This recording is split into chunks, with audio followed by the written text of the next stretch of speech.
Hello दोस्तों, welcome back my channel dream home. पिछली बार दोस्तों हमने बताया था आपको प्लिंथ बीम की ड्राइंग के बारे में कि प्लिंथ बीम की ड्राइंग में किन किन चीज़ों का ध्यान रखते हैं और प्लिंथ बीम का सरिया बांधते वक्त किन किन चीज़ों का ध्यान रखते हैं। आज का टॉपिक है हमारा स्लैब बीम डिटेल। मान के चलिए कि जैसे हमारा छत में जो सरिया बनता है, बीम बनती है, उन चीज़ों में हमें किन किन चीज़ों का ध्यान रखना होता है और क्या क्या ड्राइंग को कैसे फॉलो करे एज पर साइट, तो उन चीज़ों का विशेष तौर पे ध्यान रखना होता है। तो एक तो जैसे हमारी सबसे मेन दिक्कत आती है जो अपना बीम का सरिया होता है। बीम में समझने में दिक्कत आती है कि बीम में कितने एमएम का सरिया कहाँ पे दिया है, क्या लेंथ है उसकी। और सबसे मेन जो गलतियां करते हैं बीम में, बीम के जो एंड पे एल लगाना होता है सरिये में, वो बहुत ही कम लोगों को पता होता है कि उसकी क्या ज़रूरत है और उसको क्यों मोड़ना चाहिए। दूसरा, छत के अंदर जो हमारा क्रैंक लगता है, जो क्रैंक बार होती है, उसमें क्रैंक कितनी दूरी पे लगना चाहिए। तो इन चीज़ों की नॉलेज ना होने की वजह से अधिकतर मालिक भी ध्यान नहीं दे पाते इस चीज़ों पे कि उनको ये चीज़ क्या होती है और इसको क्यों लगाना चाहिए। ये चीज़ें बहुत ज़रूरी है। तो चलिए दोस्तों, आपको पहले हम ड्राइंग में समझाते हैं, ड्राइंग के बाद फिर आपको एक दो इमेज दिखाएंगे जिसमें इन चीज़ों को फॉलो किया गया।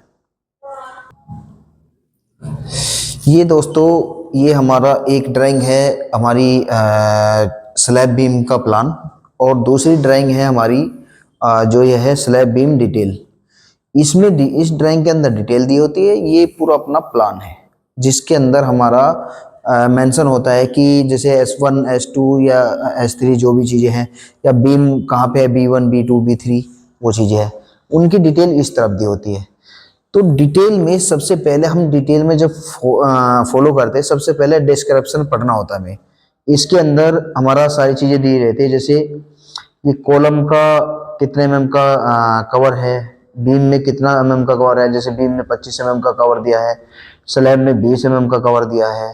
तो ये चीज़ें इसमें सबसे ज़रूरी होती है पढ़नी। जैसे बीम में जो हमें रेशियो यूज करना है कंक्रीट का, वो क्या रेशियो यूज करना है, जैसे यहाँ पे M20 ग्रेड का रेशियो दिया है उन्होंने यूज करने के लिए। तो ये चीज़ें ज़रूरी होती है। तो चलिए सबसे पहले हम बात करते हैं प्लान में। प्लान में जैसे आप देखेंगे दोस्तों, जैसे ये B1 है, B1 B2 B3 B4, ये सब बीम के नाम दिए गए हैं। ये बीम के नाम यहाँ पे दिए गए। फिर इसके बाद हम ये यहाँ पे देखेंगे, जैसे S1 है, ये S1 है, ये S2 है, इधर S2 है। तो ये S1 का मतलब हो गया स्लैब 1, या S2 हो गया स्लैब 2। तो अब इसमें जो हमने यहाँ पे देखा, जैसे B1 देख लिया हमने, B1 का क्या है, इसमें डिटेल में आएंगे हम। B1 में जब डिटेल में देखेंगे, यहाँ पे B1 लिखा है, B1 का साइज दिया होगा 230 उसकी चौड़ाई होगी बीम की, और 350 mm की डेप्थ हो गई। ये बीम की साइज हो गया। फिर उसके बाद बीम में देखते हैं, यहाँ पे देखेंगे आप बॉटम स्टील, और इधर देखेंगे टॉप स्टील।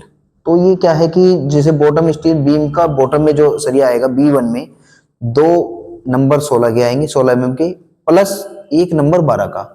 ऐसे ही अगर हम टॉप में बात करते हैं, तो टॉप में देखते हैं 2 नंबर 16 के हैं, और ये टॉप में एक्स्ट्रा बार है, एक एक नंबर 16 के, एक लेफ्ट में एक राइट में। तो ये इस तरह देखना होता है। जैसे हम इसकी करते हैं, B2 की बात करते हैं, B2 का भी बीम का साइज वही है, लेकिन इसमें सरिया चेंज हो जाएगा। जैसे 3 नंबर 16 के है, 3 नंबर 16 के बॉटम में हो गए, और टॉप में हो गए हमारे 2 नंबर 16, और एक एक नंबर एक्स्ट्रा हो गए 16 mm के। इसके आगे देखूंगी ये क्या चीज दिया है कि ये जो 8 mm dia 100 mm centre to centre, तो ये होती है 8 mm की रिंग।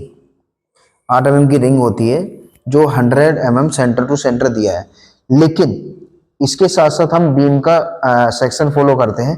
ये 100 दिया है, लेकिन ये लेफ्ट और राइट में है, ना कि बीच में है। इसका रेशियो वही होता है जो हमने आपको पहले भी बताया है कि L/4 या L/3 का रेशियो से डालते हैं 100 mm या और 150 mm या 200 mm। तो इसमें जैसे हम बीम के सेक्शन में देखेंगे यहाँ पे, जैसे आप ध्यान से देखेंगे यहाँ पे L/4 का रेशियो दिया है इन्होंने बीम के सेक्शन में। L/4 में 100 mm centre to centre ring रहेगी, इधर भी L/4 100 mm centre to centre ring रहेगी, लेकिन बीच में आप देखोगे तो बीच में 200 mm सेंटर टू सेंटर है रिंग। तो ये चीजें जो आपको मैंने यहाँ पे दिखाई है, ये रिंग का कितने mm की रिंग बनेगी, कितने mm के सरिये की रिंग बनेगी और क्या सेंटर रहेगा, ये यहाँ पे भी दिया होगा प्लस बीम के सेक्शन में दिया होता है। तो ये दोनों चीजें साथ साथ देखनी होती है। जैसे टॉप बार की बात करेंगे हम, जो टॉप एक्स्ट्रा बार है ये आपकी जो अलग से दी हुई है ना, ये टॉप एक्स्ट्रा बार है, इधर भी दिया है इधर भी दिया है। तो ये टॉप एक्स्ट्रा बीम बार्स डालनी जरूरी होती है।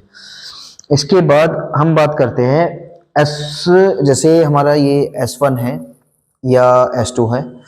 S1 जैसे हम यहाँ पे देखेंगे, जैसे S1 दिया है, S1 के आगे लिखा है 2 वे स्लैब, 2 वे और 1 वे, S2 के सामने 1 वे स्लैब लिखा है। अब इसमें ये 1 वे और 2 वे स्लैब क्या होती है?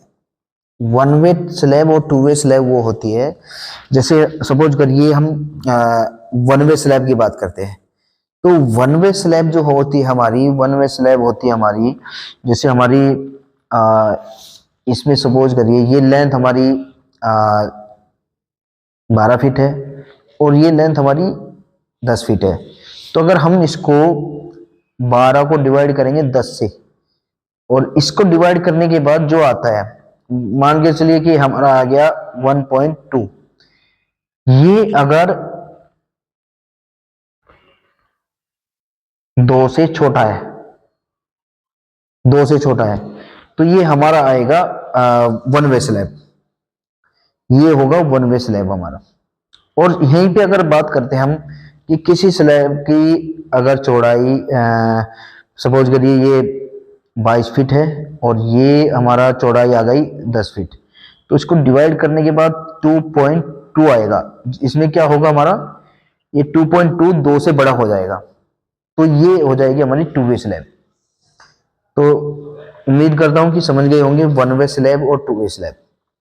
तो इसमें ये चीज दिया होता है कि S1 1 वे है या 2 वे है और S2 भी 1 वे है या 2 वे है। और इसके साथ साथ एक चीज और दिया है CS का मतलब कैंटिलीवर स्लैब। तो अब इसके सामने मोटाई दी है, स्लैब की मोटाई की, छत की मोटाई हमें क्या रखनी है, जैसे ये 125 mm है, ये 125 mm है, लेकिन जो कैंटिलीवर स्लैब है वो 100 mm है। अब बात करते हैं हम इसमें शॉर्ट स्पैन की।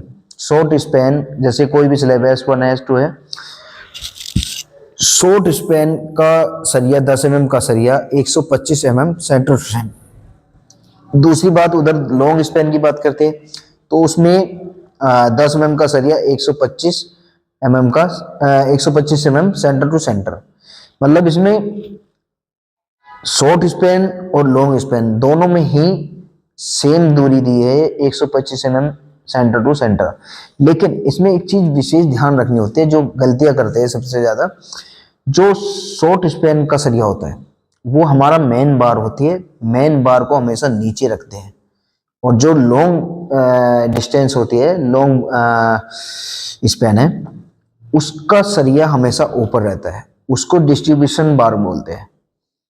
अब जैसे दूसरी वाली स्लैब पे हम बात करेंगे, S2 में बात करेंगे, तो ये 10 mm का सरिया 150 mm सेंटर टू सेंटर है और क्रॉस बार भी 150 mm सेंटर टू सेंटर है। ठीक है जी। जैसे CS का बात करेंगे तो CS में भी 10 mm का सरिया 150 mm, लेकिन जो लॉन्ग स्पैन है वो 8 mm का सरिया 175 mm सेंटर टू सेंटर है। तो इसमें सबसे मेन गलती क्या करते हैं सरिया बांधने के टाइम पे, आप ये समझिए कि जैसे ये शॉर्ट स्पैन दिया है, इसको क्या करते हैं कि उनको सरिया बांधने वालों को पता नहीं होता है कि वो सरिया शॉर्ट स्पैन का ऊपर रहेगा या लॉन्ग स्पैन का सरिया ऊपर रहेगा। हमेशा याद रखें जो दूरी कम है वही हमारा मेन बार है, और वो मेन बार ही हमेशा नीचे होती है, डिस्ट्रीब्यूशन बार मेन बार के ऊपर रहेगी। उसके बाद इसमें आती है क्रैंक बार। जैसे हमारा क्रैंक भी इसमें दिया है 0.33L पे हमारा एक क्रैंक दिया है, और इधर से भी हमारा ये जो कॉलम है अपना, कॉलम से 0.33L पे, मतलब ये L/3 के अनुसार हमारा क्रैंक दिया गया है छत के अंदर। जैसे क्रैंक में हम इसमें इमेज में दिखाते हैं आपको, इमेज में आप देखिए, इमेज में ये आपका मेन बार हो गया। मेन बार ये इस डिस्ट्रीब्यूशन बार के नीचे होता है, ये मेन बार आपको दिख रही होगी, और ये जो इस मेन बार के ऊपर है वो डिस्ट्रीब्यूशन बार होती है। दूसरी बार होती है क्रैंक बार। क्रैंक बार ये जो यहाँ से ऐसे आके ऐसे टर्न हो रही है, ऊपर की तरफ आ रही है, इसको बोलते हैं क्रैंक बार। और इसके बाद जो हमारा नीचे से मेन बार जा रही है और ऊपर से क्रैंक बार जा रही है, उसके बीच में जो गैप बचता है उसके बीच में एक एक्स्ट्रा बार डालनी होती है, ये टॉप एक्स्ट्रा बार आती है। तो इस चीज से जो क्रैंक डालते हैं, इससे क्या है कि हमारी स्लैब की स्ट्रेंथ बढ़ जाती है। अगर हमने सपोज करिए सीधा सीधा सरिया बिछा दिया, जो भी हमारा 125 mm सेंटर टू सेंटर दिया है या 150 mm सेंटर टू सेंटर दिया है, हमने सरिया सपोज करिए ऐसे बांध दिया और क्रैंक नहीं डाला है, तो तब क्या होगा कि हमारी छत में फ्लेक्सिबिलिटी बढ़ जाएगी। उससे क्या है कि छत हमारी नीचे की तरफ जल्दी झुक सकती है। तो क्रैंक डालने से एक हमारी छत की जो लोड कैपेसिटी है वो ज़्यादा बढ़ जाती है। ये हमारा L/3 से भी क्रैंक से डल सकते हैं या L/4 से भी डल सकते हैं। वो डिपेंड करेगा कि हमारे स्लैब की लेंथ क्या है, विड्थ क्या है, वो स्ट्रक्चर इंजीनियर हमेशा ड्राइंग में मेंशन करके देता है। तो अब बात ड्राइंग पे आते हैं वापस। तो ड्राइंग में मैंने आपको ये चीज़ें समझा दी है, छत के बारे में समझा दिया, बीम के बारे में समझा दिया। अब बात करते हैं उसके साथ साथ, ये जैसे छत का सेक्शन है, छत के यहाँ छत की डिटेल देखने के साथ साथ छत का सेक्शन भी देखना जरूरी होता है। अगर कुछ चीज़ इसमें समझ में नहीं आ रही तो वो चीज़ें इसमें क्लियर हो जाती है। इन दोनों चीज़ों को आपस में मैच करा के देखना होता है कि कहाँ पे क्या चीज़ इन्होंने जस्टिफाई की है। ऐसे जैसे बीम की ड्राइंग है ऊपर में हमारी, और ये बीम का सेक्शन है, तो इन दोनों को भी हमें देखना जरूरी था। कुछ चीज़ें वहाँ पे शो हुई है, कुछ चीज़ें यहाँ पे शो हुई है, तो इन दोनों को जब मैच कराएंगे तब जाके हमारी सारी चीज़ें क्लियर हो पाएंगी। अब नीचे ये है जो हमारा सेक्शन है, नीचे जो आप सेक्शन देखोगे ये हमारा कैंटिलीवर स्लैब का सेक्शन है। कैंटिलीवर स्लैब का सेक्शन, जैसे इन्होंने यहाँ पे फ्रंट में 75 mm की मोटाई दी है, और पीछे की तरफ ये 100 mm उसमें दिया है आपका, इसमें जो अपना ये है यहाँ पे 100 mm है। तो इसका मतलब ये है हमारा पीछे यहाँ पे जो रहेगी मोटाई ये 100 mm रहेगी, लेकिन ये सामने 75 mm की मोटाई रहेगी, जिससे क्या है कि इसका लोड बेयरिंग कैपेसिटी बढ़ जाएगी। और इसमें इसी तरह हम ये देख रहे हैं, जैसे सी एस यहाँ पे सी एस है, सी एस का मतलब कैंटिलीवर स्लैब हो गया। कैंटिलीवर स्लैब हमारा ये सामने जैसे छज्जा हो गया, पीछे की तरफ छज्जा हो या सामने की तरफ छज्जा हो, तो उसको कैंटिलीवर स्लैब बोलते हैं। तो ये चीज़ें हमारी ड्राइंग में सारी चीज़ें थी जो कि समझना जरूरी होता है, और ड्राइंग को समझ के ही एज पर साइट उसको फॉलो अप करना जरूरी है। मान के चलिए कि हमने ड्राइंग तो बनवा ली स्ट्रक्चर इंजीनियर से, लेकिन उसके अनुसार वहाँ पे काम नहीं कर रहे हैं। इसमें जो चीज़ों का मैंने आपको मेनली कुछ पॉइंट्स आपको बता रहा हूँ, जिन चीज़ों को विशेष तौर पे ध्यान दिया जाना चाहिए छत के पे सरिया बांधते वक्त।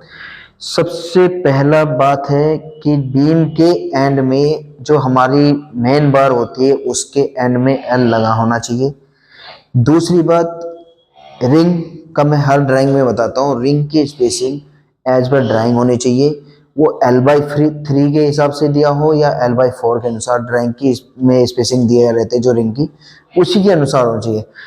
तीसरी बात, रिंग की हमेशा रिंग का जो कुंडी अंदर की तरफ मुड़ी होनी चाहिए। उसको एंगल होता है 135 या फिर 45 के एंगल पे मुड़ी होनी चाहिए अंदर की तरफ। तीसरा हम बात करते हैं छत में मेन बार और डिस्ट्रीब्यूशन बार। शॉर्ट स्पैन जो होगा वही मेन बार होगा, और लॉन्ग स्पेन जो होगा, लॉन्ग ज़्यादा लंबाई होगी, उधर का डिस्ट्रीब्यूशन बार होगी, वो हमेशा ऊपर आएगा। तीसरी बात, बात करते हैं कि छत के अंदर क्रैंक का यूज करना जरूरी है। उससे क्या है कि छत की लोड कैपेसिटी बढ़ जाएगी। फिर हम उसके नेक्स्ट बात करते हैं बीम में कवर और छत में कवर की बात। बीम में जैसे इसमें ड्राइंग में मैंने आपको शुरू में ही दिखाया है कि बीम के अंदर 25 mm का कवर आएगा और छत के अंदर 20 mm का कवर आएगा। तो उसके लिए हमारे पास मार्केट में अवेलेबल होते हैं कवर ब्लॉक्स, या आप ऑन साइट भी बना के तैयार कर सकते हैं। तो ये कवर छत के जो सरिया है, सरिया के नीचे हमेशा लगा होना चाहिए। जो हमारी शटरिंग है, शटरिंग पे सरिया कभी भी टच नहीं होना चाहिए। वो छत पे टच, शटरिंग पे टच रहेगा तो उससे क्या होगा कि वो उसको जो प्रॉपर कवर नहीं मिलेगा तो उसकी लोड में कुछ ना कुछ फर्क पड़ेगा, जिससे उसकी लोड कैपेसिटी पे इफेक्ट पड़ेगा। तो ये जरूरी चीज़ें हैं जिन चीज़ों का हमें ध्यान रखना पड़ता है। तो मैं उम्मीद करता हूं दोस्तों कि आप लोगों को जानकारी अच्छी लगी होगी।